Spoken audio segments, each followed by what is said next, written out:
kui ma räägin selle tutvustava osa enne ära, kui meil otseülekanne pihta hakkab, aga tere!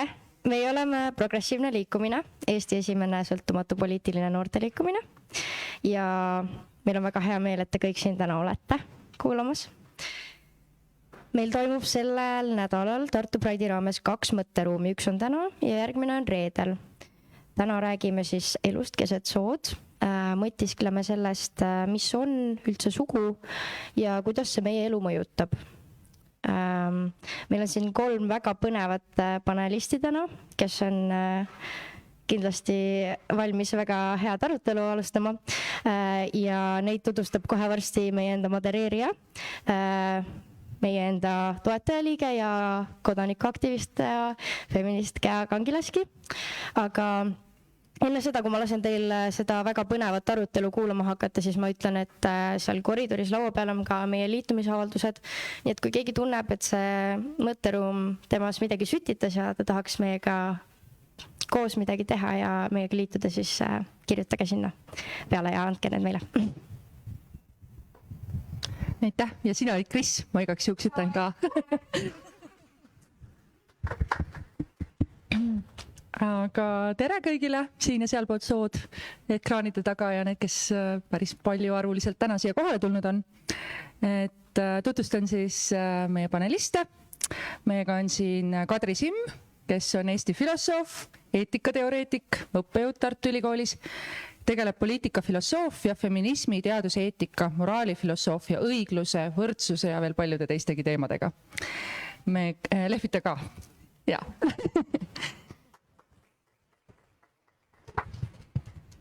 Meiega on Aet Kuusik, keeleteaduse doktorant ja nooremteadur, Feministeeriumi kaasasutaja, soo, seksuaalsuse ja keeleuurija, sealhulgas on ta näiteks uurinud suhtumissõnasse kväär. Ja lõpuks on meiega siis veteran progressiiv Jens Jaanimägi, progressiivse liikumise endine juht, kväärteooria uurija, kohe on alustamas oma magistrantuuri New Schoolis New Yorgis, nii et viimane võimalus teda siin Eestis mõnda aega kuulata. Lehvite ka!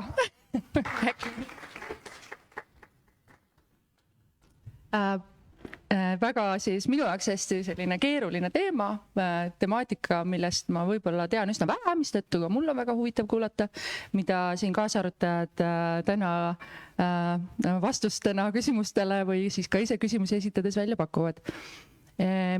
Kõik siis saab keerlema ümber soo ja võib-olla alustakski sellest, et see soo temaatika on ju ta on kindlasti selle Pride'i jaoks väga oluline teema ja siin keskmes, aga ta on olnud nüüd päris mitu aega üle maa ilma vägagi paljude arutelude keskmes seoses olümpiamängudega, nagu te teate, kus Simone Khalifi naiseks või meheks või olemise või siis naiste boksi sportima sobivuse üle on millegipärast väga sellised suured arutelud olnud ja ilmsesti ei ole need arutelud olnud ka seda inimest arvesse võtvad või ütleme, temaga siis arvestavad.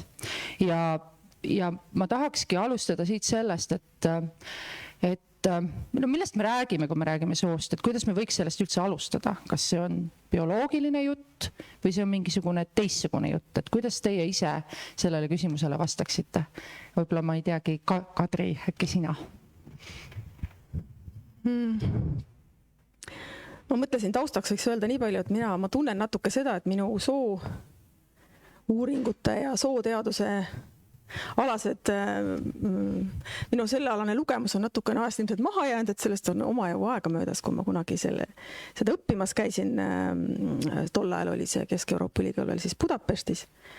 Aga mulle tuli väga tuttav ette see, et ma mäletan, see oli siis ütleme juba 23 aastat tagasi, kuidas ma seal siis mingeid tekste lugedes äkitselt, selles mõttes, et see oli siis soo-uuringute magistratuur. Ja me kõik teame siis seda, eks ole, seda bioloogilist ja sotsiaalse soo nii-öelda eristamist ajalooliselt. Ja siis ma sattusin mingisuguste materjalide peale, mis rääkisid nagu interseksuaalsetest inimesest, kusjuures ma ei tea, sellel on vist eesti keeles praegu mingi parem termin ka olemas. intersooline äkki? Intersoolide, jah. Ühesõnaga inimesed, kelle soolisus ei ole päris nii ilmselge seal, kui nad ilmale tulevad. Ja siis ma hakkasin lugema täpsemalt ja siis oligi, et vau, et tegelikult, eks ole, ka see bioloogiline sugu ei ole lihtsalt mitte see, mis välja paistab, vaid ka see, mis seal seespool on, olgu see siis nagu reproduktiivorganid, olgu see kromosoomid, olgu see hormoonid. Ja see sama juhtum sealt olümpiamängudelt on selles mõttes ka hästi huvitav just, et tegelikult see näitabki väga hästi seda, kuivõrd see ka see bioloogiline sugu on ikkagi hästi kompleksne nähtus. Aga ma arvan, et see bioloogiline komponent on seal alati muidugi olemas, nii et me peaks rääkima muidugi nii sotsiaalsest kui bioloogilisest soost koos. Jens. Ma arvan, et sugu on eeskätt raamistus, et sugu, või noh, see on tegelikult huvitav, et eesti keeles meil ei ole ju nagu erinevaid väljendeid selle kohta, kas miski on nagu gender või sex, aga kui me räägime nüüd genderist, siis see on see raamistus, kuidas me sotsiaalselt raamistame mingit materiaalset või bioloogilist reaalsust. Et meil on antud nagu mingi bioloogiline reaalsus, meil on antud mingi, mis on samuti muutuses, meil on antud mingi sotsiaalne ühiskondlik reaalsus, meil on samuti muutuses ja kuidagi need nagu, kuidas eesti keeles hästi öelda, co-creativad, ärge mulle eestikeelne väljend, seda, mida me mõistame soona. Et nagu selles mõttes, ma ütleks enam kui mingi bioloogiline pool on sellel nagu nii materiaalne kui nagu immateriaalne pool. Mis selle materiaalse eristusega silmas pead? No ma arvan, et vaata, bioloogia on nagu loodusteadus ja seal on siiski nagu minu jaoks vähemalt niisugune positiivistlik komponent sees, et nagu justkui oleks nagu see justkui nagu teaduslikult õige bioloogiline sugu, mis on nagu täpselt määratletud, aga see ei ole nii, meil on mingi materiaalne keha, mis on nagu jah, mingi erinevatest bioloogilistest komponentidest koosnev, aga niisugust asja nagu bioloogilist sugu minu hinnangul ka ei ole. Tahad seda endada, et? Ma tahan nüüd nõustuda eelkõnelejatega, muidugi plaksutada kaasa kõigega, mis siin öeldi. Aga kui vastate küsimusele, mis on sugu, on soost on erinevaid käsitlusi ja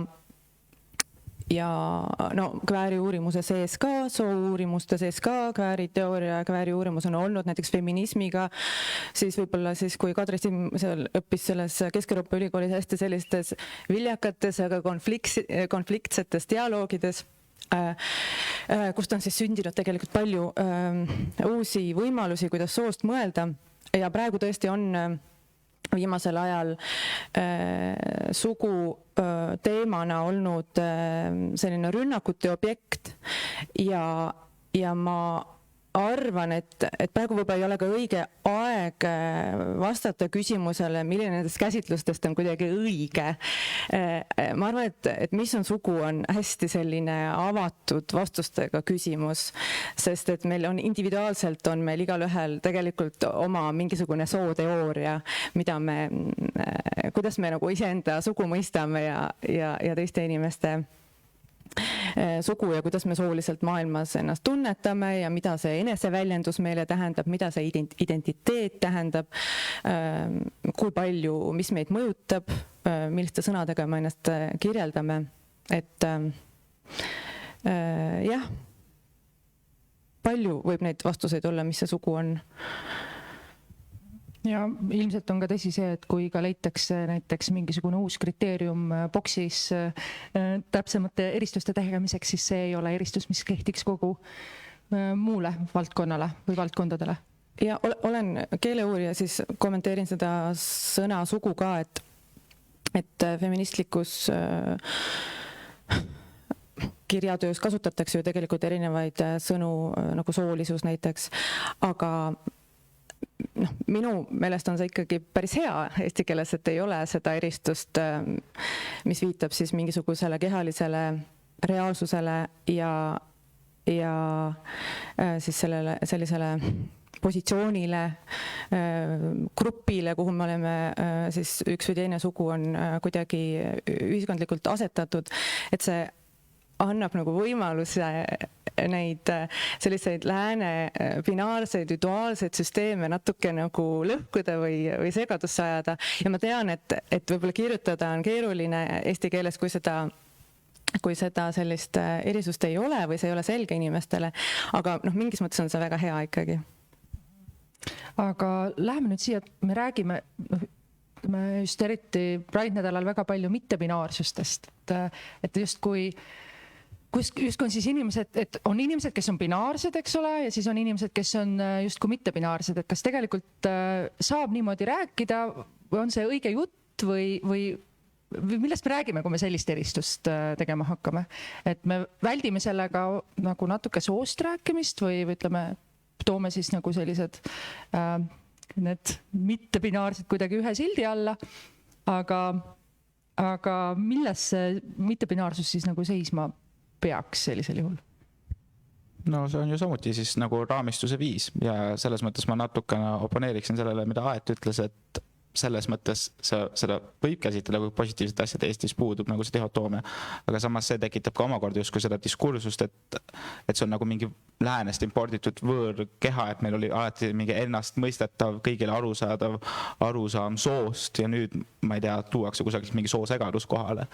Et selles mõttes justkui, et sul on nagu mingi väljend, millega sa saad väljendada selgelt nagu seda soo väga relatiivset olemust tegelikult ei ole sugugi halb. Tahaks jälle vaielda natuke. Mulle väga meeldib, kui te vaidlete. Et termin gender sex, et see on siis see konstruktsioon, mida siis on pakutud inglise keeles ikkagi välja, et nende selle bioloogilise reaalsuse ja ühiskondliku ja identiteedi need osised ikkagi ühte väljendisse kokku tuua ja selle kasutajad ju viitavad just sellele, et me vaataksime välja sellest lääne ja eriti Euroopa mõtteruumist, sest et sugu ja seksuaalsus on vaadeldavad eraldi lääne käsitlustes, aga nad ei ole igal pool niimoodi vaadeldavad. Ma tahtsin natukene võib-olla, kui mitte binaarsetest, et siis võib-olla rääkida üldse natukene sellest, kõigest sellest kultuuriloost, mis meid mõjutab, sellest, et mis need meie mõtlemiskategooriad üldse on olnud, et kuidas me mõtleme ja need tööriistad, mille abil me mõtleme, et selles mõttes on need vastandused ju väga vanad. Mees, naine ja loodus, kultuur ja muu kõik selline ja lähevad ikka sinna antiiki tagasi ja kes teab, võib-olla veel varemakski. Ja mõnes mõttes ma saan sellest nagu aru, et inimpsühholoogia, ma arvan, ongi selline, et ta püüab kuidagi mõtestada, ta püüab kuidagi kategoriseerida asju, mis on meie ümber, et muidu me üldse ei saaks vist olla. Et mingeid kategooriaid luua ja vastandus on niisugune hästi lihtne, eks meie, nemad ja nii edasi. Ja et see on mõtlemiseks nagu vajalik, mingeid eristusi teha üldse. Aga mis on nagu nüüd olnud see asi, mis ei ole olnud võib-olla nii positiivne, on see, et kuigi ma ei tea jällegi, kas seal valikukohti oli või oli see paratamatu, on see, et need kategoriseerimised on kõik, neil on kõigil hinnang küljes.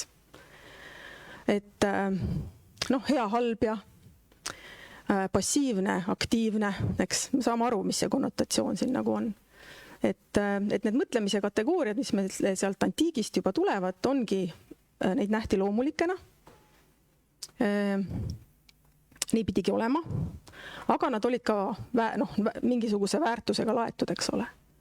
Ja nüüd see mittebinaarsus, millest me siin täna räägime, ongi üks siis selline katse võib-olla mõelda niimoodi väljaspool sellist vastandusteks.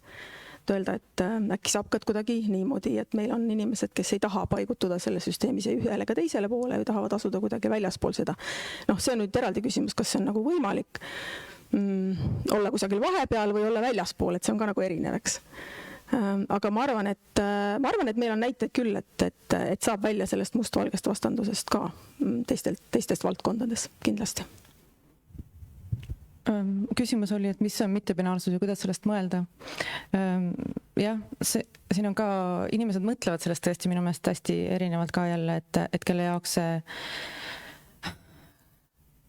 kuidagi on tõesti võib-olla mingis mõttes luuakse mingit kolmandat kasti, mis lihtsalt siis sellise kahelise süsteemi asemel pakub välja kolmelise süsteemi koos nende piirangutega, mis selles ettekirjutuses nagu kehtivad, aga sellest mittebinaarsusest võibki mõelda kui tegevusest, et minust on oluline ikka, mida sa teed selle mittebinaarsuse mõistega või mida see identiteet kui selline või kategooria kui selline siis tähendab, et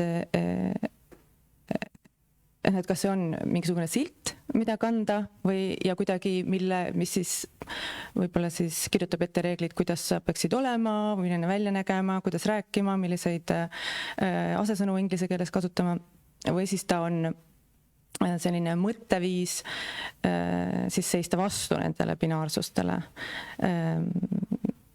Ja mis ei puuduta võib-olla ka ainult sugu või soolisust, vaid ka teisi selliseid lihtsasti tulevaid vastandusi.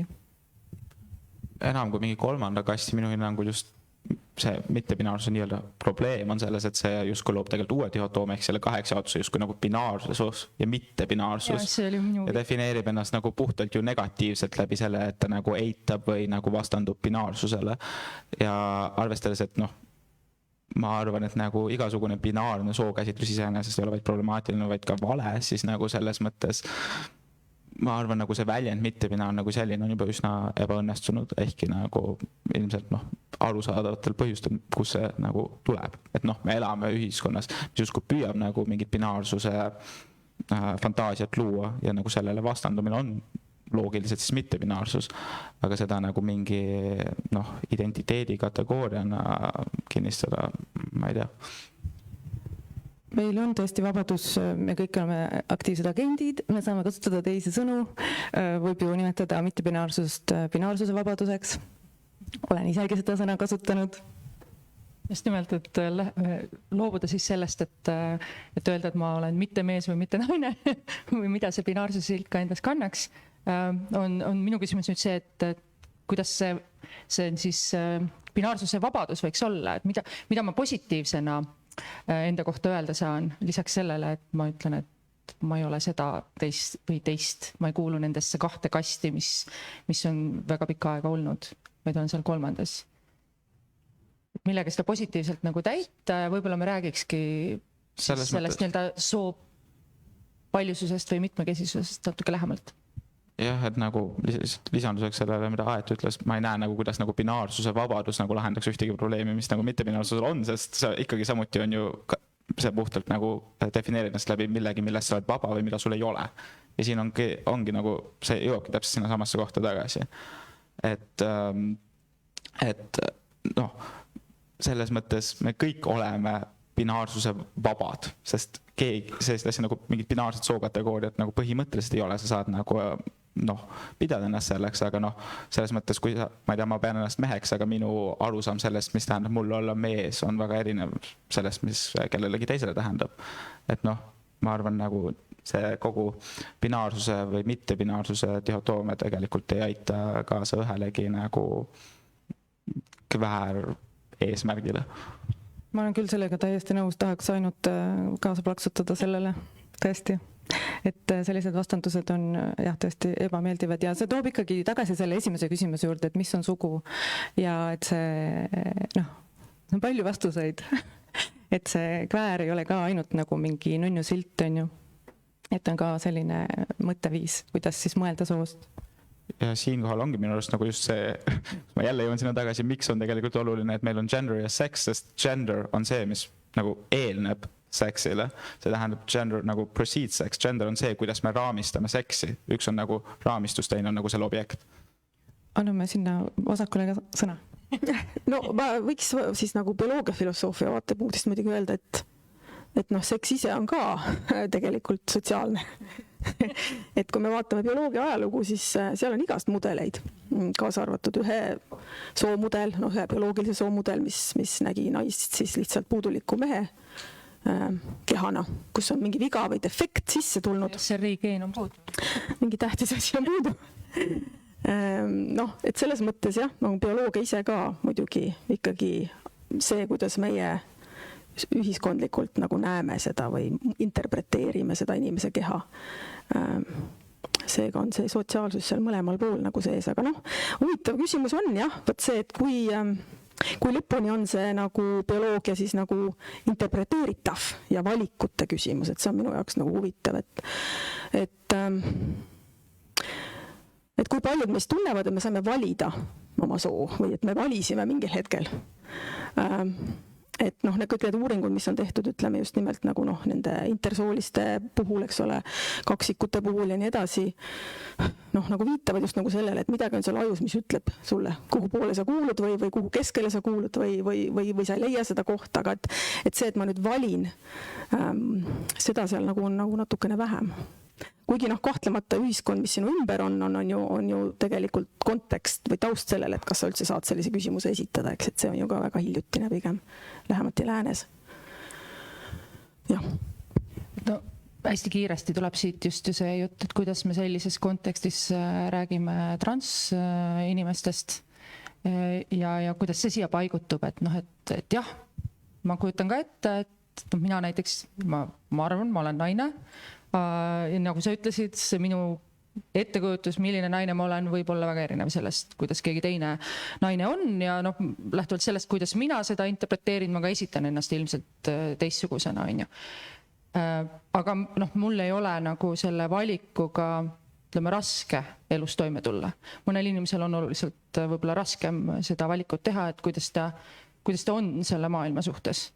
Ja kui me nüüd nõuame nagu transinimesteni, siis ongi see küsimus, et kuidas me siia ütleme, bioloogilise soo, sotsiaalse soo ja mittebinaarseks või binaarseks olemise kontekstis transsoolisust või transinimesi vaatame, et kas me siis ütleme, et mõnes mõttes see on nende valikuvabadus või on see midagi muud?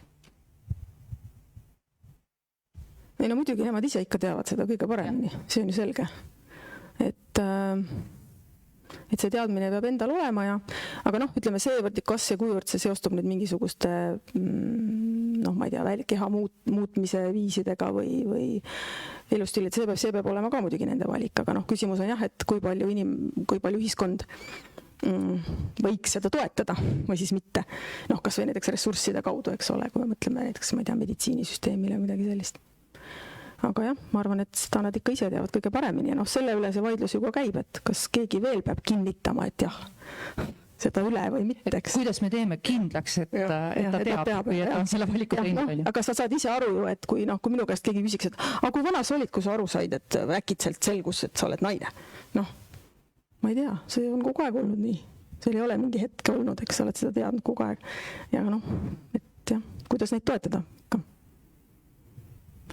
Ma arvan, nagu üks just nagu mis nagu transsoolisust või nagu soolist üleminekut puudutab, on üks väga oluline asi, mida endale nagu sisendada, on see, et samamoodi nagu see, mida me peame genderiks või oma sooidentiteediks, on nagu temporaalne ehk ajas muutuv.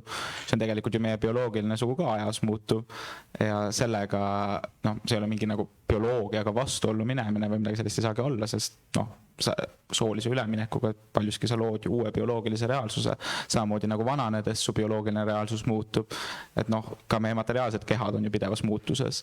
Et ma ei tea, siin me ka ei küsi kelleltki luba selleks.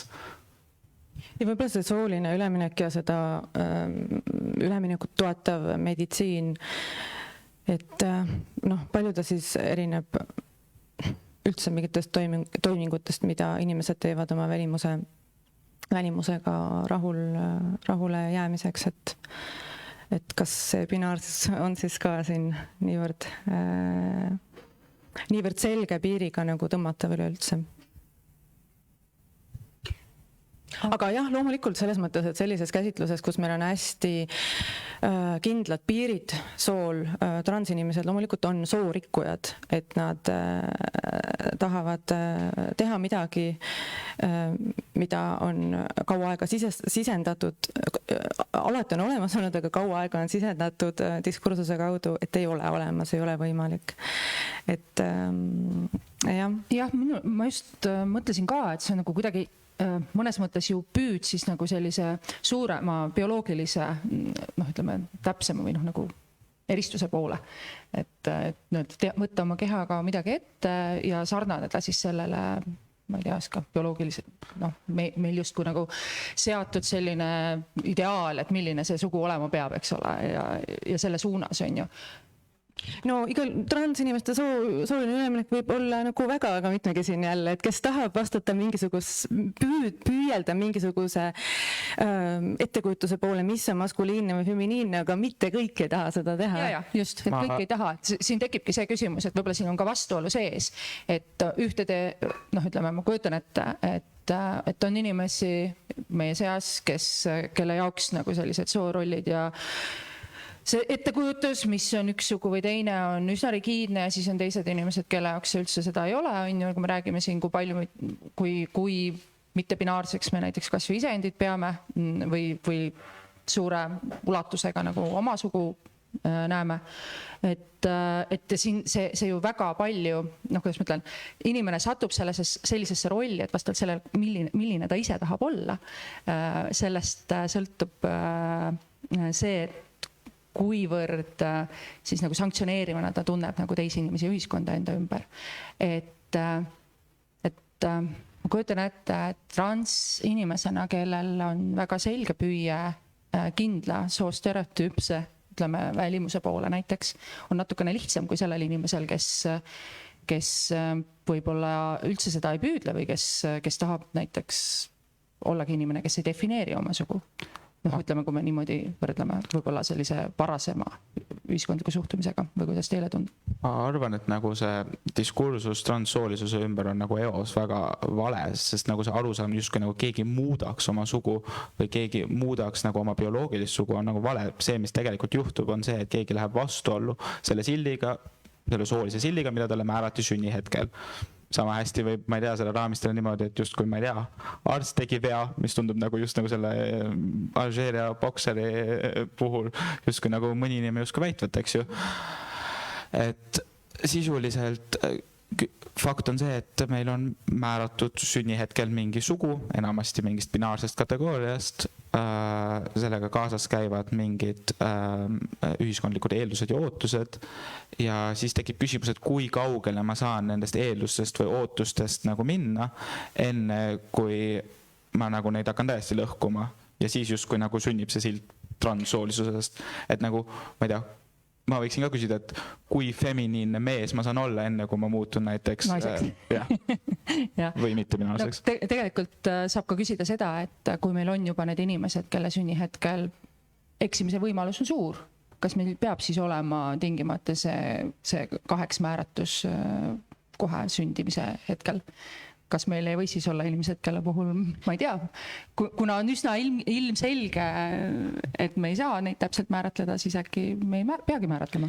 Mina ei oska sellele küsimusele vastata sellisele, kuidas on õige üldsegi, et ei ole selline preskriptivist, aga minu see Khalifi juhtum küll õpetas nagu ikkagi maailmale nagu ülehelikiirusel selgeks nagu väga palju asju soost korraga ja ka just nimelt sellest bioloogilisest või selle segadusest või siis keerukusest määrata seda kategooriat ikkagi ja just see, et ta võib olla muutuv vastavalt sellele, kuidas sa vaatad ja tegelikult ka selle, et inimesed ise ei tea ju enda kohta, et kui palju teil meil on bioloogid ju ma ei tea, oma õpilastel ei luba oma kromosoome uurida sellepärast, et see lihtsalt võib tekitada seminaris või kuskil ma ei tea, kuskil sellises õppimise õhkkonnas lihtsalt nii palju tundeid, millega on raske seal keskkonnas hakkama saada. Et jah, aga mis puudutab seda intersoolisuse teemat, et intersoolised inimesed küll ei taha olla need näidiseksemplarid tegelikult, kelle järgi siis soost räägitakse, et ikkagi võtta aluseks see bioloogia ja selle grupi kaudu siis neid näiteid tuua. Et ja mida transinimesed oma soost mõtlevad, ma arvan, et neid võiks küsida siis rohkem seda.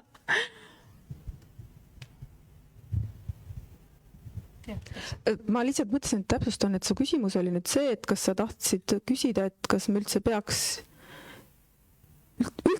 beebisid kuidagi paika panema. Kas me peame määrama nad naist, ma ei tea, kohe alguses sünnist saati naisteks ja meesteks põhimõtteliselt, poisteks. No või siis midagi sellist, kaldub sinnapoole või kaldub tollele poole.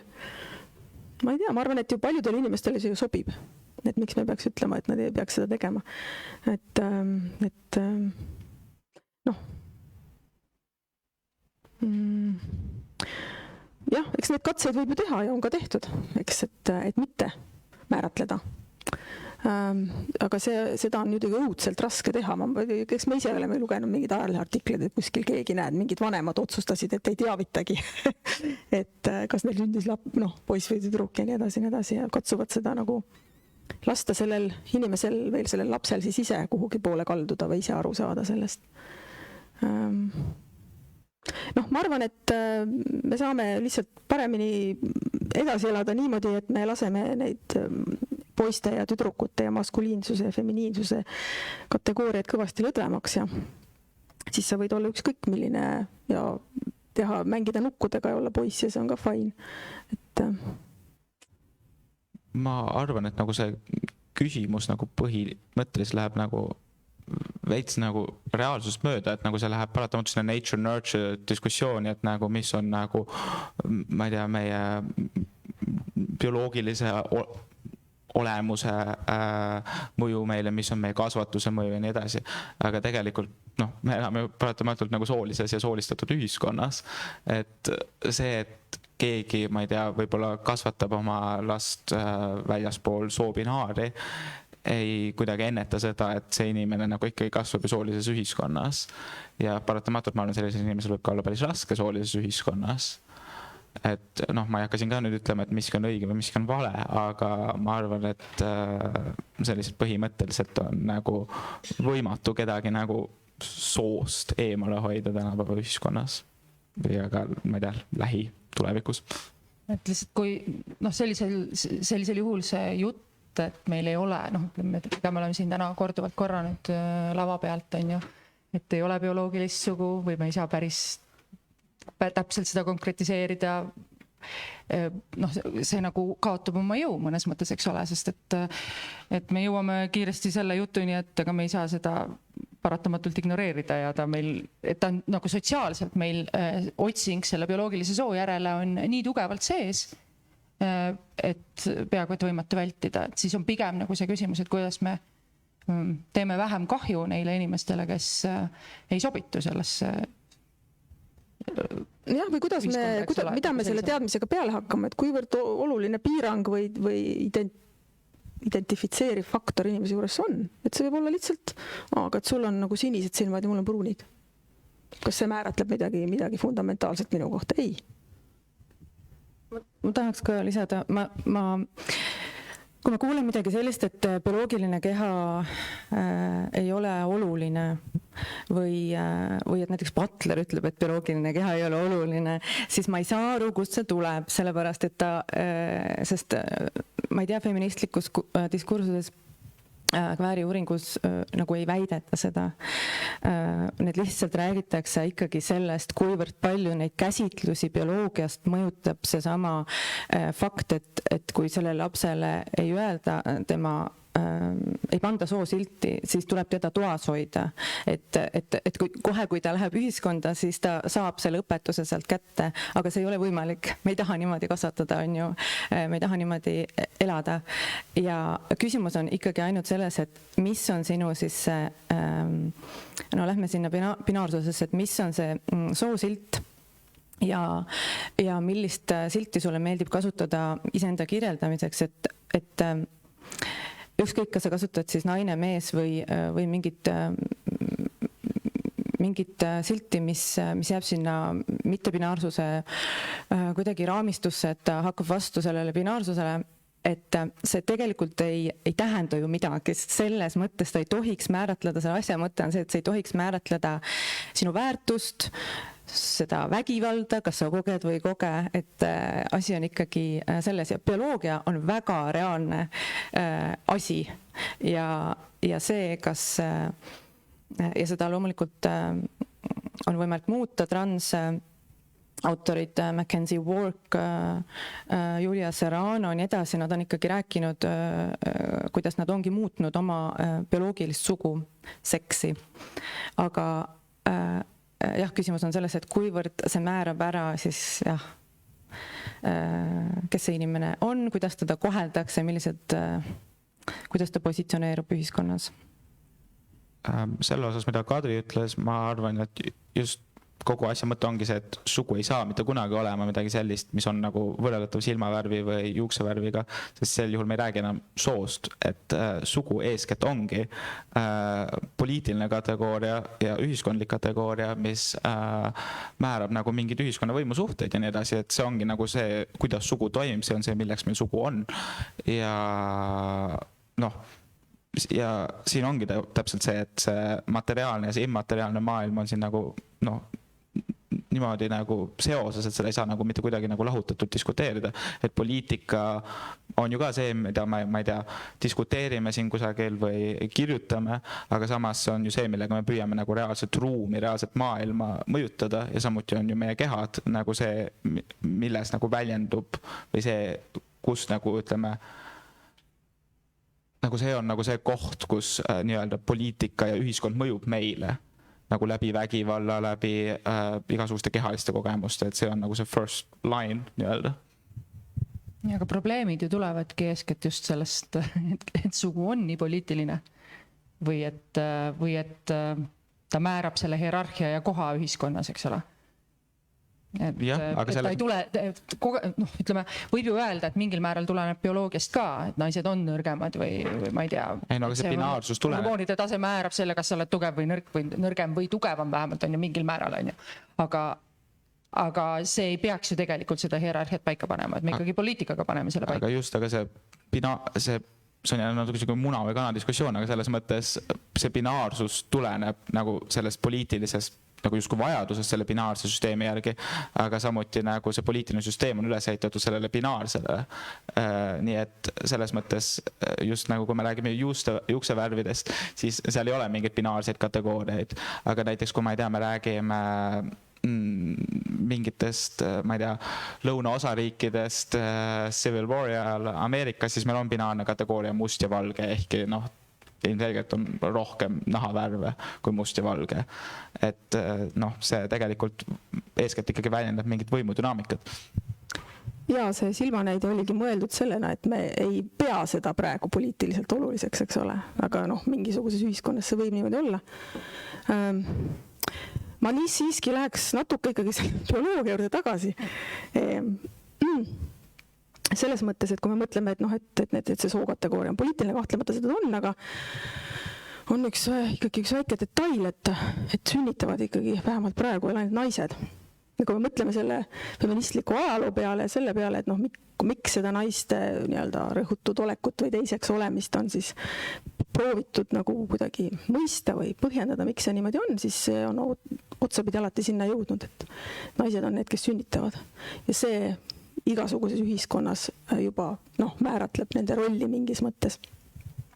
Kus rohkem, kus nagu vähem. Et jällegi see on nagu see koht, et jah, et ainult osad meist sünnitavad. Kusjuures mul on kihlvedu oma heade sõpradega Budapesti ajast. Et kui ma vähegi niisuguse normaalse pika ea elan, siis ma näeme veel sünnitava mehe ka ära. Sest bioloogiliselt on põhimõtteliselt võimalik, sest ilma emakata naine on sünnitanud meditsiini ajaloos. Ja mis see meeski muud ole, kui üks naine. Ühesõnaga, kus ma tahtsin sellega jõuda, oligi see, et on jah mingisugused asjad, eks ole, mis ka seal bioloogiast, mida me võime interpreteerida erineval viisil, sõltuvalt siis sellest ühiskonnast, kuidas see ühiskond meil korraldatud on, eks ole, aga mingid erinevused tulevad sealt ja ma ei ütle, et need absoluutselt ei peaks mõjutama seda, mis on meie võimusuhted ja kes peaks olema vägivaldsem ja mitte vägivaldsem, kõik see kausaalsus on võimalik, ma arvan, ühiskondlikult ära korraldada, aga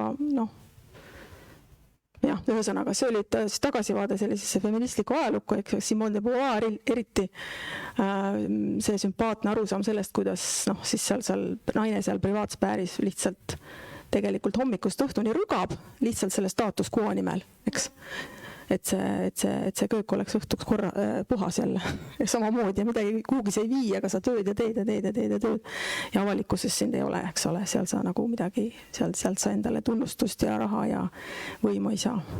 Et jah, selline kommentaar.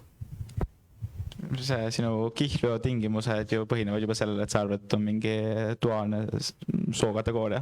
Et noh, selles mõttes transmehed sünnitavad, mittebinaarsed inimesed sünnitavad, et paljud naised ei ole võimelised sünnitama, lisaks selle, et nad otsustavad mitte, et jah. Ja just, et emakas ei ole see, mis tingib sünnituse. Kui nii öelda. Emakas ei ole ka see, mis tingib soo. Jah. Ma arvan, me oleme sellega päris palju jõudnud, et võib-olla me läheme uuesti sinna ikkagi mittebinaarsuste sisse ja räägime sellest, et miks me sellest räägime, miks me räägime näiteks kehalisest autonoomiast, miks see on nii oluline, miks on see nii politiseeritud ikkagi ja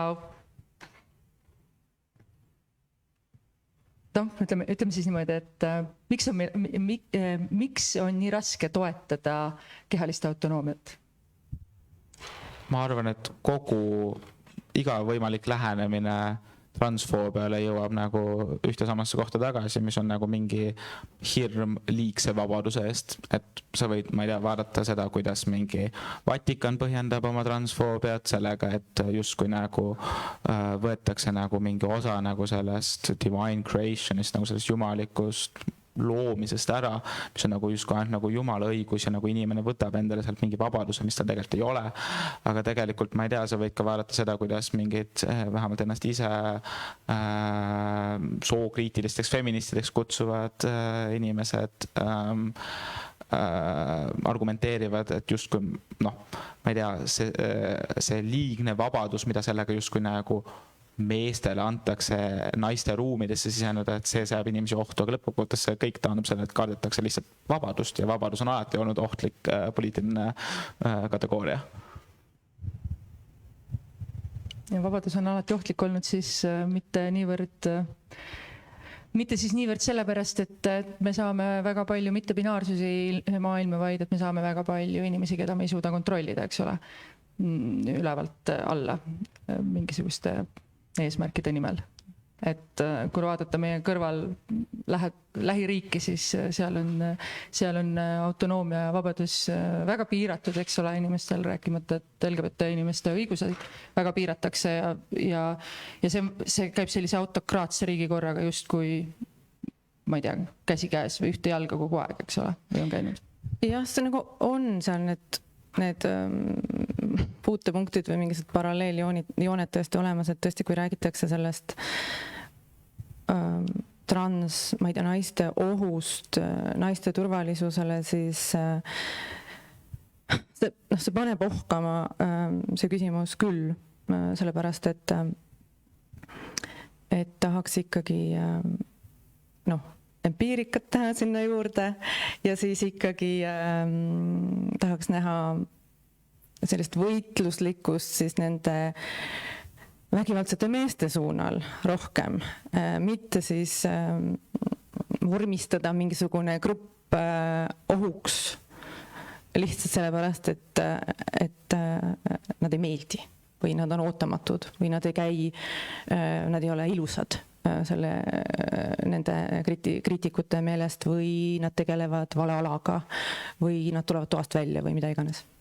No jah, me saame siis küsida, et kas meil on eraldi tualettruumid ja pesuruumid selleks, et kaitsta tüdrukuid, ma ei tea, meeste eest või et see tundub nagu mõnes mõttes nagu jabur, et me ütleme, et me mitte ei kasvata või ei ürita siis vägivalda kuidagi teistmoodi ühiskonnast välja sanktsioneerida kui sellega, et me hoiame, ma ei tea, teatud osa inimesi siis eraldi ruumides või puurides või kategooriates ja et see on see viis, kuidas me ühiskonnas vägivallaga tegeleme. Ja et kuidagi sealt nagu edasi samme teha on maru raske. Jah, need rünnakud siis sellisele sookorra rikkujatele on minu meelest ka lihtsalt nagu niivõrd lihtne sihtmärk, et jube lihtne lihtsalt võtta seda, kes paistab välja kuidagi moodi, kes jah käitub teistmoodi, ei püsi siis seal kastis. Et see on lihtsalt ka easy. Kedagi tuleb ju süüdistada ja see anti-gender movement on ju, tegelikult on ta ju ta on ülemaailmne, aga selle sisu on maailmas eri riikides on see päris erinev tegelikult, et on seda nii-öelda seda soolise võrdsuse vastast liikumist, kes aktsepteerivad samasoolisi suhteid näiteks, aga siis transinimesi ei aktsepteeri, siis feminismi näiteks aktsepteerivad, aga siis jällegi, ma ei tea, lesbisi ja geisi ei aktsepteeri, noh siis sellist feminismi, mis jääb sinna binaarsuse piiresse. Et see tegelikult on selline see kuidagi on, ta ei ole eriti loov, aga ta on naljakas jah, et sellesama sildi alla pannakse päris erinevaid asju. Lihtsalt sellepärast, et see on kuidagi kõik, mida saab pidada konstrueerituks, on kuidagi hirmus. See on nagu lihtne sellisena siis välja pakkuda, et ega need inimesed ei ole ju avanud siis seda Butleri raamatut, kes protestivad Brasiilias ja panevad ta, ma ei tea, seda postrit põlema.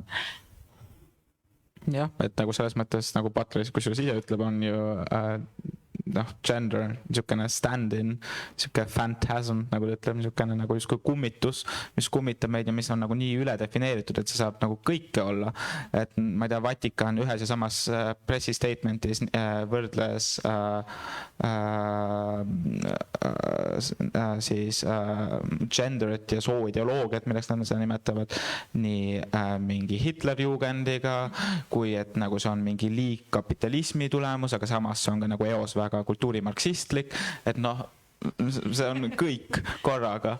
Ja ma arvan, et sellele see taandubki, et see on lihtsalt see hirm selle vabaduse eest, mis on nagu igal juhul hegemooniliste struktuuridele ohtlik.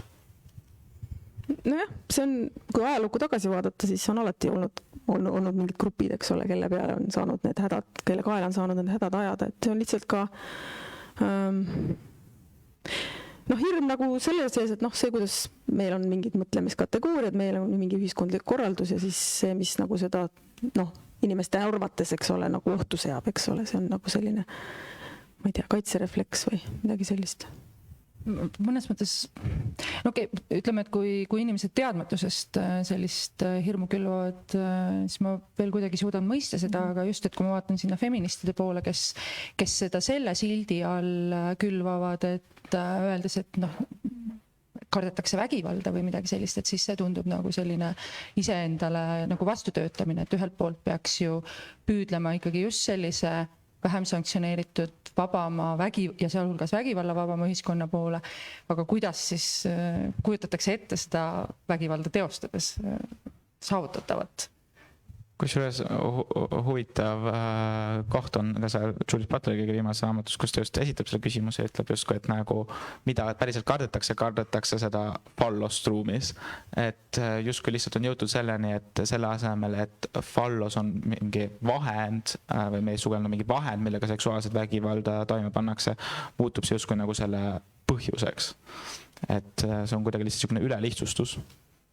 See on ka võib-olla nagu selline tagurpidi pööratud, ma ei saa öelda nagu radikaalne feminism, kus on selline tunne, et mees nagu fallosega tagant kaob ära, et nagu mehe ratsionaalsus ei ole naise ratsionaalsusega võrreldav, kuna tal on fallos või midagi sellist.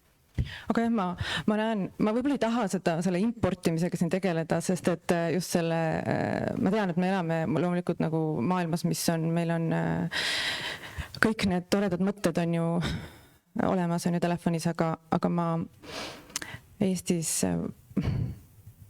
on see sookriitiline feminism ka kindlasti olemas, ma ei ütle seda, et ta ei ole, aga tal ikka sellist avalikku kandupinda on päris vähe. Et ma nagu ei hakkaks seda siin võib-olla esitama, et nagu ta ei ole võtnud kindlasti selliseid, lähen järgmine nädal on ju Suurbritanniasse konverentsile, et sellist, ma ei näe seda siin.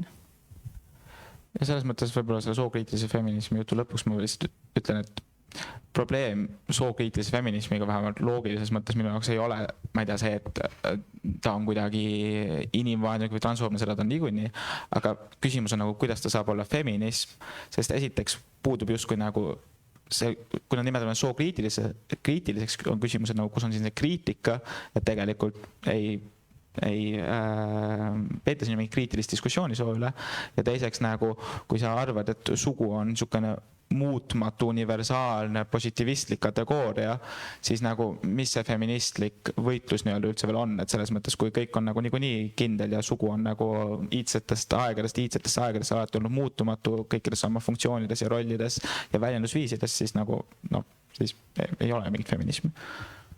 No ma ütleks, et feminism on nii lai kaugas, et seal leidub kõik, et sa võid mõelda ka näiteks teise laine feminismi peale, eks ole, mis see erinevus feminism, et selles mõttes, et või noh, ütleme, kus nähtigi jah, et ongi erinevused, ongi põhimõttelised erinevused ja sellega peaks ja nendest erinevustest lähtudest tuleks ühiskond õiglaselt ümber korraldada, eks ole, vastandatuna siis sellele esimese laine nagu liberaalsele feminismile, mis ütles, et meil lihtsalt tuleb kõigile võrdsed seadused teha, võrdne kohtlemine, küll siis kõik hästi korda läheb, et feminism, ma ei tea, tänapäeval, kui sa ütled, et sa oled feminism, siis feminist, siis see ütleb sinu kohta tegelikult väga vähe minu arust.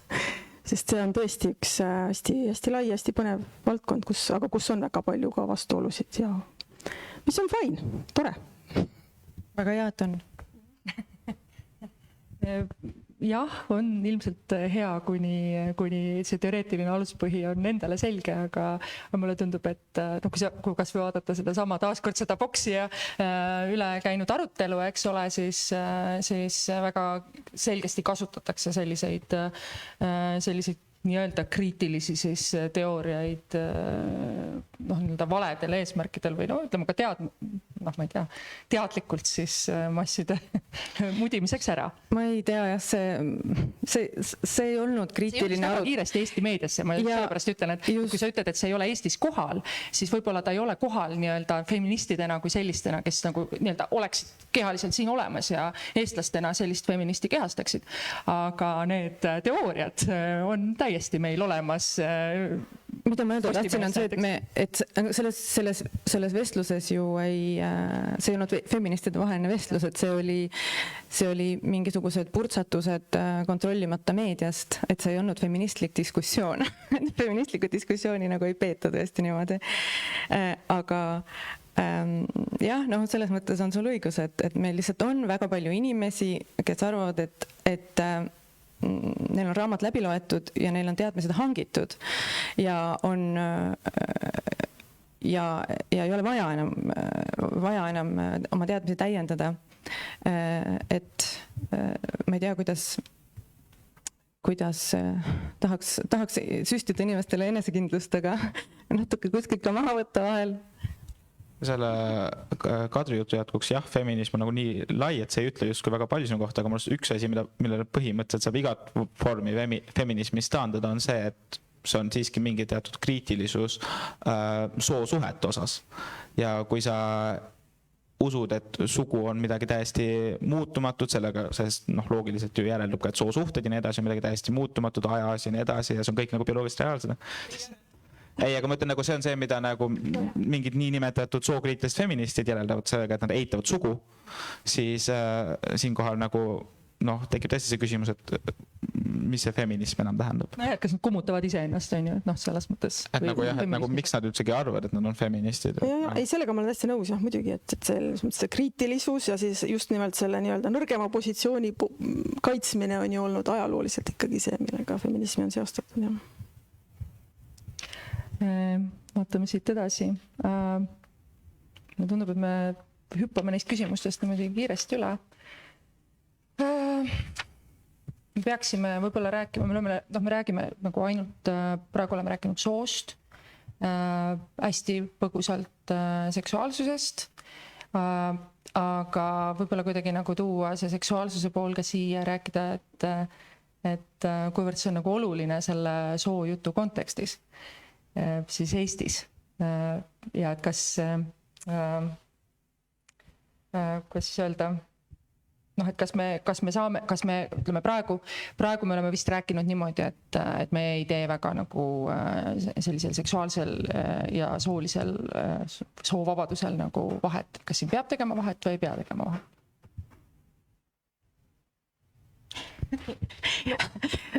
Ma nendele 2 küsimustele üldse oska vastata. Et küsi uuesti. Okei. kui me räägime nagu mittebinaarsetest, et kas me toome siia mittebinaarse alla tegelikult ka seksuaalsuse või me pigem ei peaks seda tegema? No see on seal igatahes, ega inimene on ju seksuaalne olend, et selles mõttes. Aga need asjad ei ole jah, nagu see on selles mõttes, et need ei ole selles mõttes seotud, et sinul sugu on üks, aga see, kus su seksuaalsus on midagi muud. Jah, meil sinna oli see tore väike siuke konfrontatsioon Jensiga alguses, et see minu käest ka vahel küsitakse, et ma uurin siis seksuaalvähemusi ja siis keegi teine uurib nagu sugu, aga see on võimatu. Ma ei saa uurida lihtsalt seksuaalvähemusi ilma seejuures olemata soo-uurija, et see soolisest minapildist ja ka positsioonist, soolisest positsioonist, see inimene on tervik, et need kõik osised moodustavad selle inimese identiteedi, aga ka selle, kuidas see konkreetne inimene on asetatud ühiskonda ja kuidas seda koheldakse ja ka selles, see mängib ka rolli muidugi selles, kuidas inimene ise endast mõtleb.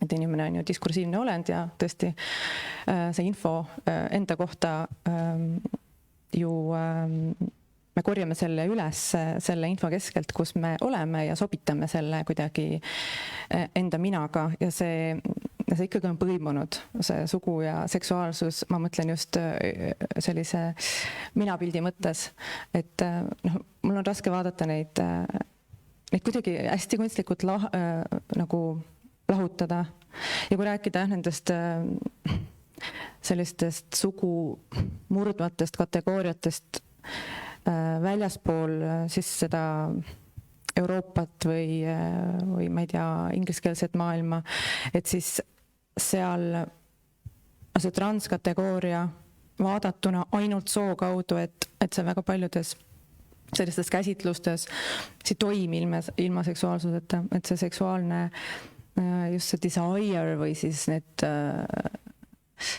sellised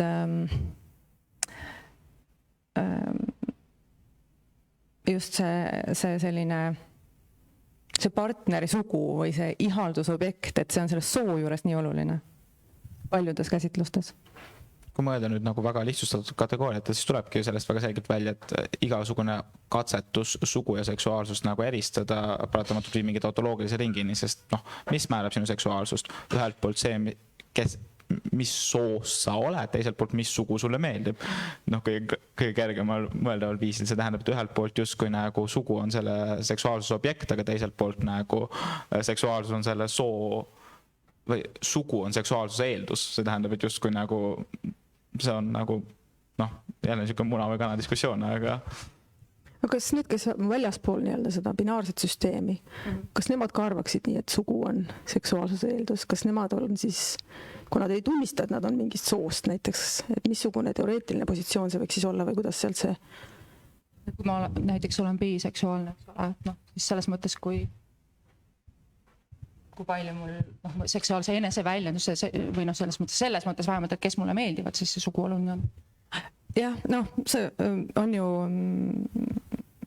teoseid nimega Lesbian Fallos ja palju muid tegelikult selliseid käsitlusi, mis just tõstavad esile näiteks just lesbi kategooria puhul seda, et see on just ka sooline positsioon, et see teooria seal ongi, et minu seksuaalne iha ja see, kuidas ma mõtlen oma suhetest ja partneritest, et ta lihtsalt et ta loob teistsuguse sellise mehe, naise normi nii palju lõhkuva reaalsuse, et ta juba sellepärast ei sobi sellesse kategooriasse, et lihtsalt seda lesbi seksuaalsust saab vaadata täiesti mittebinaarse sookategooriana. See ei ole absoluutselt mingi originaalne idee, aga lihtsalt ütlen, et Feministeeriumis avaldub sellel teemal artikkel sellel poolaastal. Lihtsalt ma ei tea, jälle väga lihtsaks tagasi tuua selle diskussiooni, mis teeb kellestki biseksuaalse naise justkui nagu, kui me võtame väga rigidly seda arusaama, mis on biseksuaalne naine, siis see, et sinul on mingi teatud sooidentiteet ja sulle meeldivad inimesed nii sama sooidentiteediga, mis sul on, kui erinevaga. Nii selles mõttes see jällegi nagu ükskord kinnitab seda, et sul on nagu see sugu, mis justkui nagu eelneb seksuaalsusele, aga seega, mis nagu järgneb sellele. Ma igaks juhuks küsin siin nii palju inimesi, kas kellelgi on endal ka küsimusi või kommentaare? või vastuseid. Või vastuseid, just.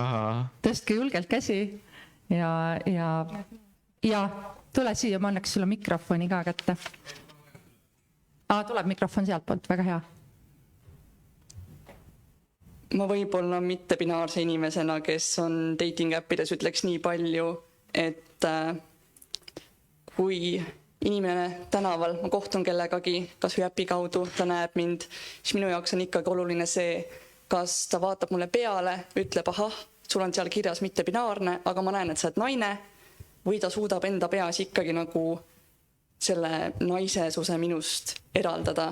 Et ongi, et okei, sul on võib-olla mingid füüsilised osad, võib-olla sa passid naisena, aga just see, et ta nagu ei seosta seda naise kontseptsiooni minuga. Et küsin siis selgitusteks, sinu jaoks on siis hästi oluline see, et sina saaksid olla vaba sellest kellegi poolt naiseks peetuna võetud, eks ole? Jah, just. See ongi nagu see edasi-tagasi, nagu ühelt poolt nagu me tihtilugu tahame homoseksuaalsetes suhetes, et meie soolist minapilti kinnitatakse ja teiselt poolt me tahame nagu, et meie partneri sooline pilt meis saaks kinnitatud meie seksuaalsuses. Kas on veel kedagi? Väga tore on, kui te jagate oma kogemusi, siis... Yes. Ja. Ma arvan, et seksuaalsus ja soo saavad olla väga lähedased asjad. Sa saad olla kellegagi, kelle soo on sinust täiesti vastane, aga te ikka näete üksteist kui kvärdina. Nagu, see on raske seletada, aga minu arust, kui sa ise oled kväär ja sa tunned, et sa oled nagu väga tugevasti kväär ja sa oled kellegi koos, kes on ka kväär ja isegi kui teie sood on mingis mõttes vastased, te olete ikka kväär, nagu teie koosolek on ikka kväär. Aga see on loogiliselt iga inimese jaoks erinev ja mõnedel inimesed, kui nende soo on täiesti vastav, siis see ei ole kväär, aga mõnedel on. Võib-olla me oleme nüüd siin olukorras, kus me peame natuke rääkima selle üle, et mida see kväär tähendab. Meil on küll olnud see arutelu varem, aga võib-olla ei ole mitte kõik need inimesed sellest arutelust osa võtnud. Et mida see tähendab, kui me räägime kväärsusest? Mina tahan hoopis seda esimest kommenteerijat kommenteerida või see oli väga tore kommentaar, see lihtsalt toob nii hästi välja, kuidas me sõltume teisest, me sõltume ühiskonnast ja see meie minapilt kujuneb selle sees ja me oleme agentidena nagu otsustusvõimelised, mida me võtame sellest ühiskonnast, mis meile sobib ja mis meile ei sobi ja kuidas me tegelikult tahame siis, et inimesed meie sellisele, ma ei tea, kehalise reaalsusele ka siis reageeriksid. Et see ei ole meie täielikult ju üksikisiku kontrolli all. Aga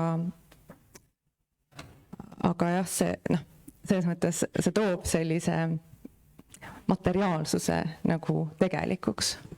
Aga see toob ka mõnes mõttes tegelikuks selle, et kui palju ma tahan kas siis öelda, iseendana võetud saada, eks ole, ja mida see minu jaoks see identiteet, see iseenesena olek tähendab, kuidas ma ennast defineerin, et see ei pruugi olla nii ilmne teistele.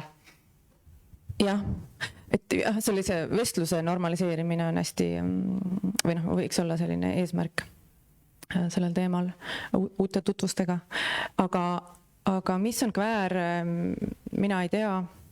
Aga ma võin öelda seda, et et mis on nagu, kui ma mõtlen kväärist või queer teooriast ja siis transteooriast, siis neil on küll selline teoreetilise positsiooni erinevus. Need on väga-väga palju kattuvad, aga just selle transuuringutes või just transteoreetilisest lähtepunktist ongi see materiaalsus on kõige olulisem. Et kõik ei ole lõpuni diskursus. Et kvääriuuringutes, kui Butler selle tõi sinna feministliku vestlusesse, siis tema see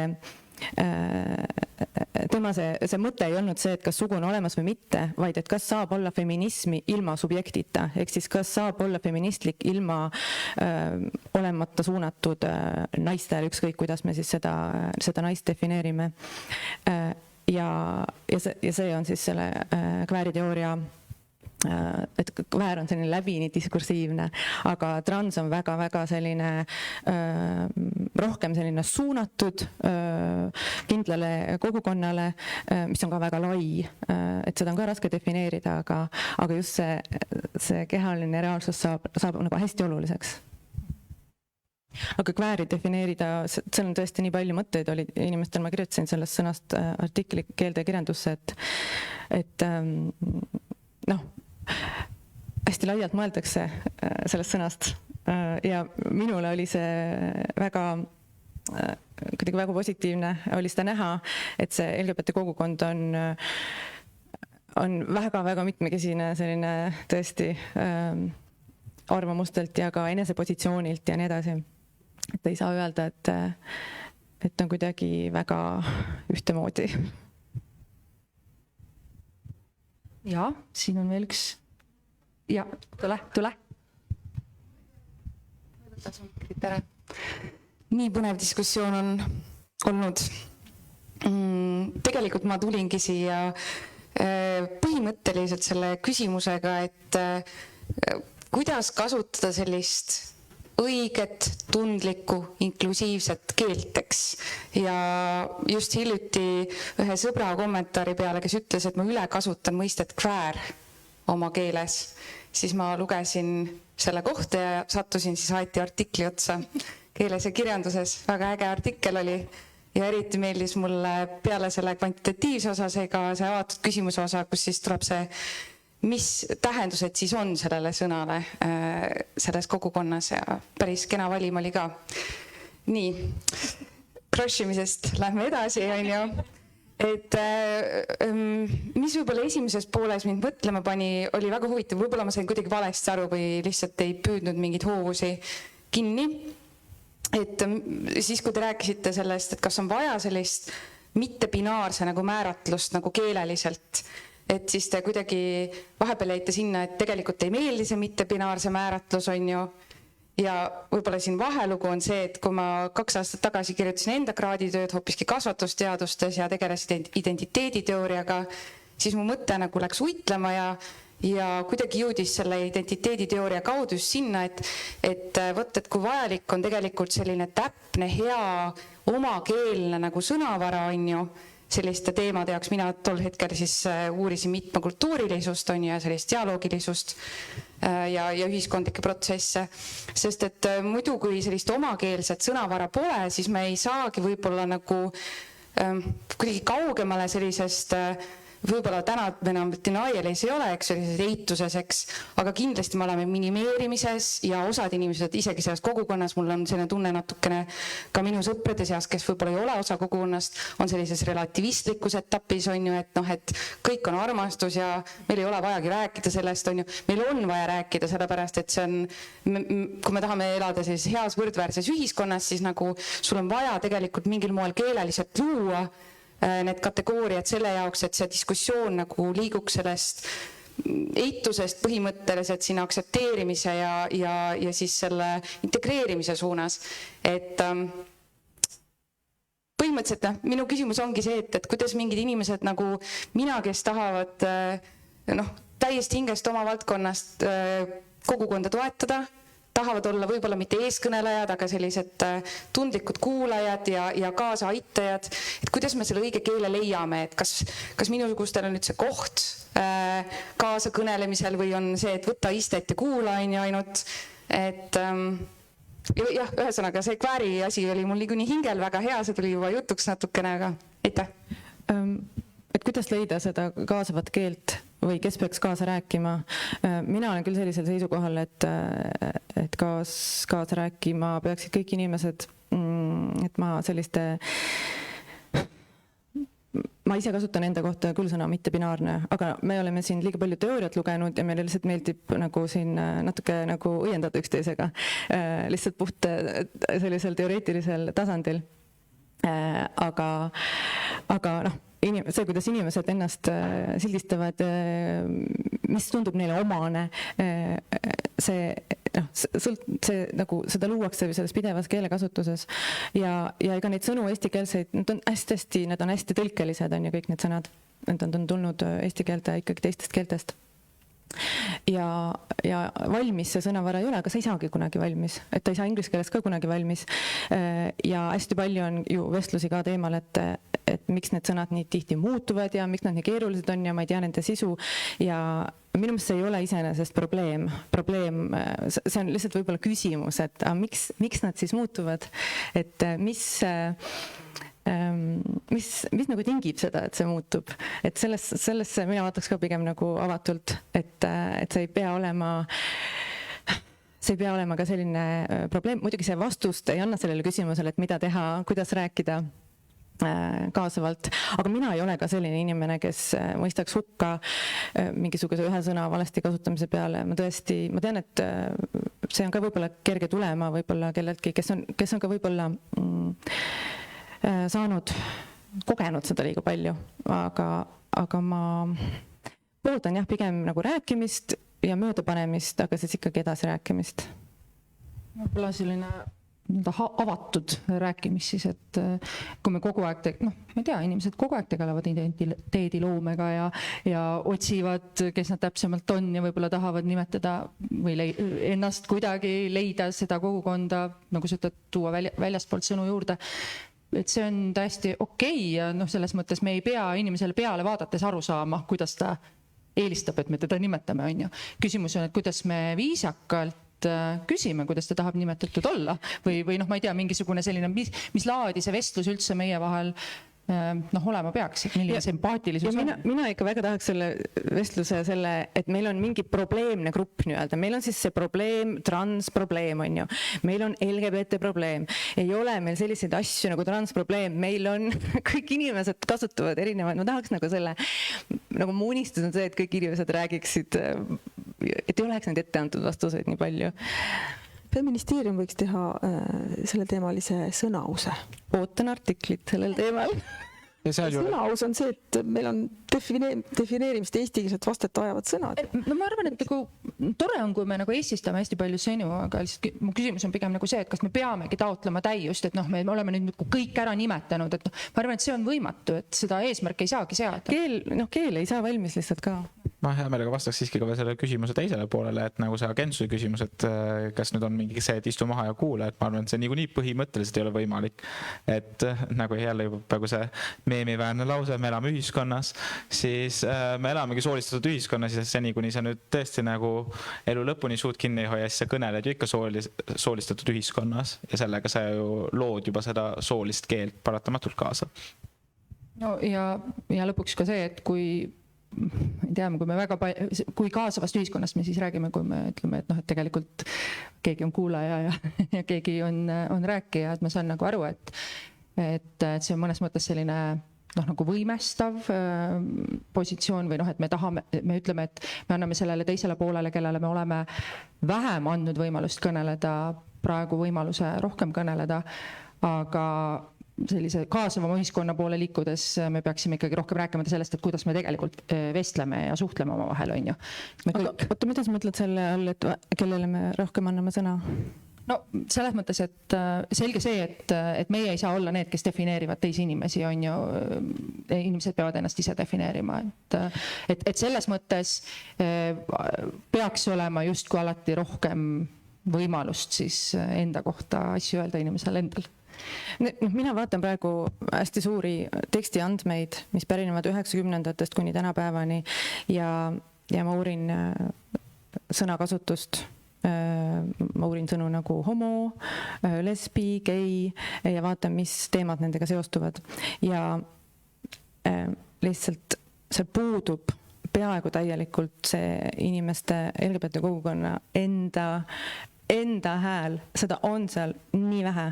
Lihtsalt me ei saa rääkida sellest, et me anname kellelegi eelisõiguse, seda ei eksisteeri lihtsalt praegu, seda tõesti ei eksisteeri. Ja kui inimestele tundub, et kogu aeg räägitakse, siis see ei vasta tõele. See ei vasta tõele. Minu andmed, need andmed ei näita seda. Et tegelikult on ikkagi pigem see, et kõik teised räägivad. Need sõnad lendavad lihtsalt ja neid sõnu kasutatakse sageli mingite teiste asjade ütlemiseks, kategoriseerimiseks, mingisuguse, kellelegi osutamiseks näiteks, kes on ebameeldiv või midagi sellist.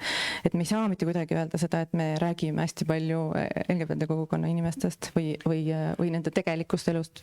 No aga kuidas me siis jõuame selleni, et see tekstikorpus teistsugune oleks, et seal mittebinaarsuse või binaarsuse vabaduse taga positiivsed määratlused olemas oleksid ja vähem siis nii-öelda väljastpoolt ja võib-olla ka negatiivse kuidagi konnotatsiooniga ütlemised.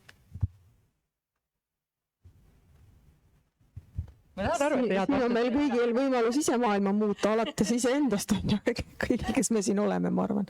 Ma ei tea, mis hetkeni see tekstikorpus oli, et kas see on nagu praeguse hetkeni või üle 90. Praeguseni ja ta on 90-ndatest kuni ja mingitki nagu selle kogukonna enda nagu häält ei ole ka siia, ütleme viimast. On, loomulikult on, aga see natukene on, aga me ei saa rääkida mingit sellist, mitte kuidagi see väide on vale, et me räägime liiga palju LGBT teemadest ja me anname liiga palju platvormi näiteks kellelegi, et sellist seda, me oleme sellest väga kaugel, aga absoluutselt seda ka inglise keeles selles mõttes, et need sõnad hakkavad lihtsalt inimestele silma, kriitikutele või ütleme sellistele, kes on kuidagi poliitiliselt ennast puhevilja ajanud selle teema pärast, kuna seda on jälle lihtne võtta. Nad kuidagi paistavad silma ja mitte ei paista silma, vaid nendele osutatakse, aga mingit tegelikku sellist vestlust, sisukat, seda on, ma ei saa öelda, et seda ei ole, aga seda on vähe. Aga ma sain kommentaarist just nagu aru ka, et ütleme, et kui sa tõesti tegeled, ma ei tea, hariduse valdkonnas või kuskil, kus see on hästi oluline, eks ole, et me räägiks kaasavalt ja inimesed oleksid kaasatud, et mis see strateegia siis on tegelikult. Et kuidas seda strateegiat siis nagu harutama hakata nii, et niimoodi, et me ei teeks seal haiget või teostaks vägivalda, eks ole? No see on küsimus, mida on nii raske üldistada, selles mõttes oleneb ju nii väga nagu situatsioonist, aga üldiselt ma ütleksin, et hea mõõdupuu, mille järgi minna on, et kasuta keelt, mis võimalikult vähe vahendab või põlistab mingeid soostereotüüpe. Ja selles mõttes, kui me räägime sellest, kuidas mingi indiviidiga suhelda, ei ole ju raske küsida, mis sõnu ta enda kirjeldamiseks eelistab. Ja kui me räägime nagu, ma ei tea, laiemalt mingi anonüümse kogumiga inimestest nagu rääkimiseks, siis ma ei tea, kasuta võimalikult neutraalset keelt. Kas see sõna kväär ei olegi mõnes mõttes ka just seetõttu nii, ma ei tea, kui öeldakse, et äkki kuskil on üle kasutatud, siis võib-olla just sealt see tuleb selline, et tundub, et on, ma ei tea, ei ole negatiivne määratlus või paljude jaoks või ma ei tea, kuidagi selline, kasutan lihtsalt sellepärast, et niimoodi ma olen ettevaatlik. Jah, see käär on selles mõttes, ta on selliselt semantiliselt positsioneeritav kehvasti tegelikult. Üksiksõnad muidugi ongi. Raske on öelda, kas üks sõna on halb või hea, sellest see on ikkagi selline konteksti küsimus alati peaaegu kõikide sõnadega. Aga kväär on selles mõttes, on ta natuke tricky sõna küll, et ta võib sõltub on ju, kellest sa kirjutad või mille jaoks sa kasutad.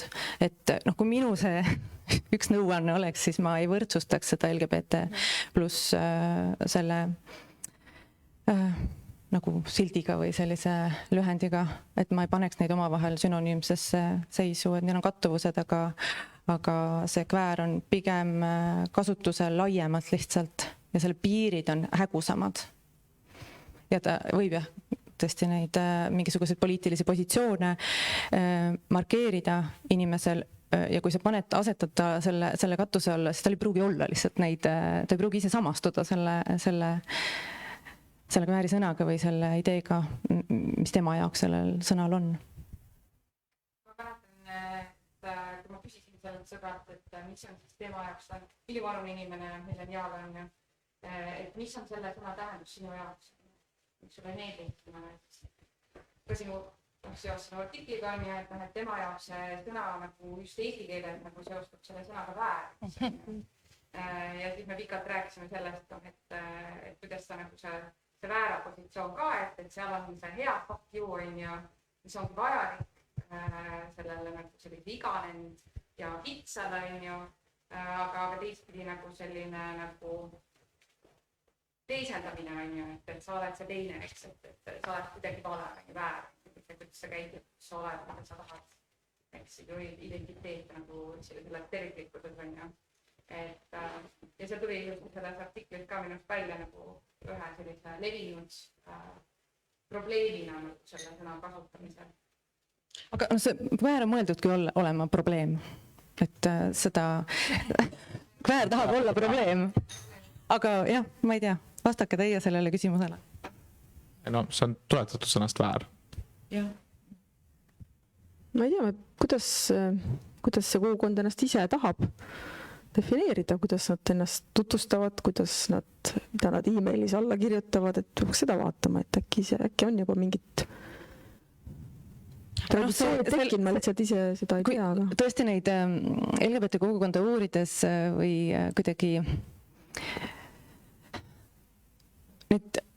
seda viga kiputakse tegema või kuidagi eeldama tõesti, et need ongi selline ühtselt ühtsete poliitiliste vaadetega, ühesuguste muredega inimeste siis selline hajusalt ühendatud seltskond, kes kolmas kast.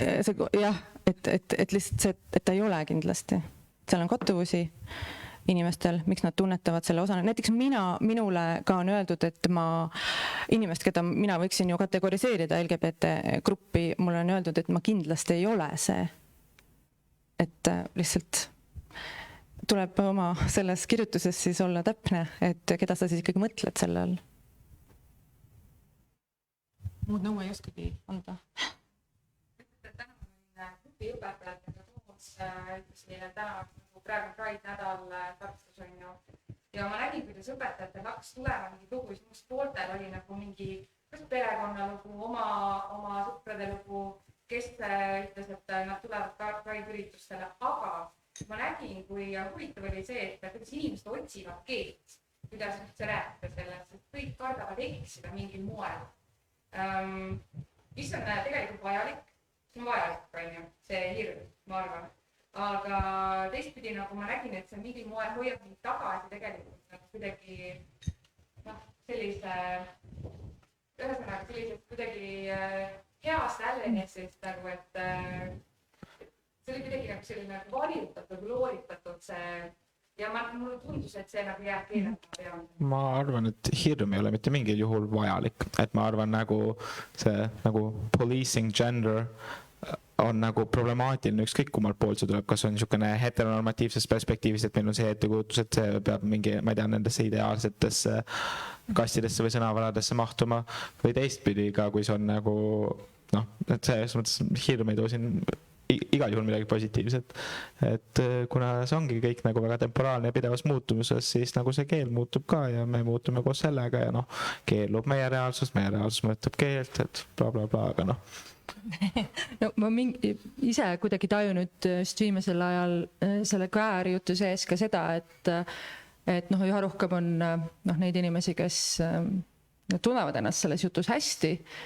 ka siis, kui mingis mõttes nad ei leia seda LGBT ja nii edasi kõigi nende ülejäänud nagu tähtede varjus endale kohta või ka keelduvad seda kohta leidmast, eks ole. Et mingis mõttes see kväär nagu on muutunud laiemaks ja just sellepärast mina üldse ka samamoodi, nagu sa ütlesid, et sa ei kasutaks nagu võrdselt neid sõnu, sest et see LGBT+ ja nii edasi või ükskõik palju ma eraldi nagu välja toon, automaatselt väärtustab seda paljusust, mitmekesisust, ma ei tea, võib-olla lõpmatut identiteediloomet, on ju, aga kväär on minu jaoks muutunud üha enam selliseks sõnaks, et ka mina saan kväär olla. Nagu põhimõtteliselt saangi olla kväär. Kes sul keelab? et ma ei saa, et see on nagu nii tore, mulle meeldib see ja mulle meeldib ka see, et nagu üha rohkem nagu neid inimesi, kes ennast identifitseerivad teistmoodi kui mina, täiesti teistmoodi kui mina, on nõus mind sinna kaasama. Et selles mõttes, et see on muutunud inklusiivseks kuidagi sõnaks. No, iga mõiste taga on ju ka mingi kultuuriline aspekt ja ma ütlen, nagu me saame rääkida kväärkultuurist, samal ajal kui me ilmselt saame ka rääkida LGBT kultuurist, aga küsimus on ju jälle, mis kontekstis või mis eesmärgiga me mingit sõna kasutame, et võib-olla ma ei tea, kui me räägime poliitikast, seadusloomest või millestki, on oluline olla väga täpne ja rääkida mingist huvigrupist või mingist rühmast väga täpselt, aga kväär on minu jaoks nagu rohkem niisugune jah, kultuuriline, poliitiline mõiste. No just jah, et ta nagu hälvib sellest soo ja seksuaalsuse sildist veidi natuke. See sugu ja seksuaalsus on seal või soolisus, kuidas iganes soovime, on ju öelda eesti keeles. See on oluline komponent selles, aga oluline on selle normatiivsuse rikkumine. Aga kes see täpselt see rikkuja on, see on avatud küsimus. See, kes ennast niimoodi defineerib, kellele see silt sobib mingil põhjusel, et ta on siis selle enda jaoks läbi mõelnud. Ja kuidas defineerida seda normatiivi, mida rikutakse?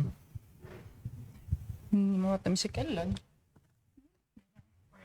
Kell on täpselt nii palju, jah, just, et ma vaatangi, et me võiks võtta mõne küsimuse veel, kui on saalist või kommentaari, aga põhimõtteliselt on meil aeg täis. Et kuidas tundub, kas kellelgi on veel midagi väga südamel pakitsemas või me lõpetame selle jutu ära? Tõn seal noogutab, et üks küsimus on, teeme päris viimase küsimuse. Jah. Või tule siia, ma annan sulle oma mikrofoni. Ma siis võib-olla haaraks kinni sellest, mis ta nagu kuskil seal alguse poole ütles, et ütleme, et see ei mängi välja, kuidas ütleme nagu kedagi last kasvatada ilma soota, sest nagu välismaailm hakkab teda niikuinii nagu julmalt genderdama ja siis jah.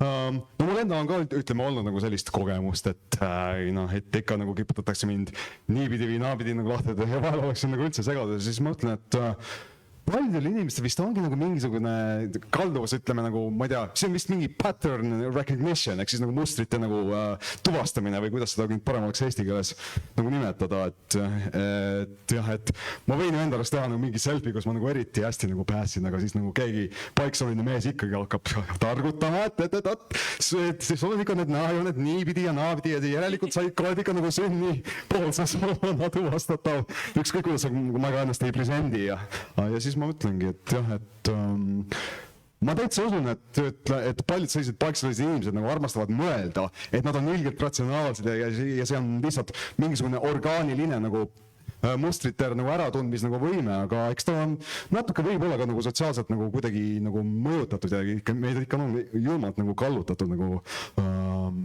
teistele inimestele nagu mingit soolisust nagu omastama, nii et eks ma siis jah natuke mõtlen selle üle, et kuidas võiks transsõbralikus maailmas teiste inimeste nagu sugu nagu taluda, et kas me siis nagu peaks nagu ajad ümber programmeerima või kuidas see võiks välja näha?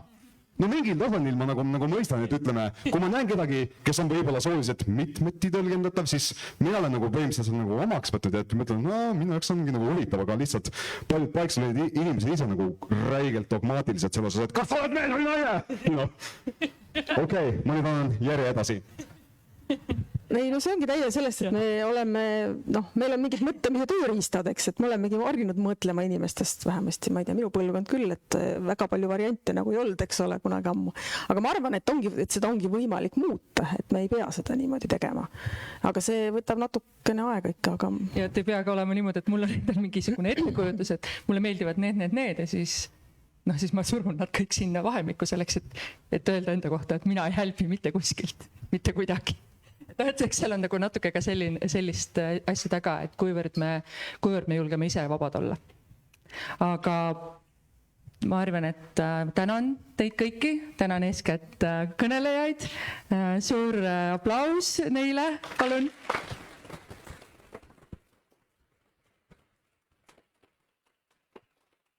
Ja meil on kingitused ka. Kingitust tahaks küll.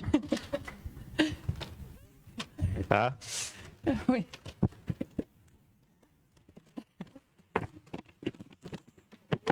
Nii, ja siit ei pea kohe ära kirjustama, kellel mõtteid siis võib jääda nii-öelda salongi kõnelusteks. Aitäh teile!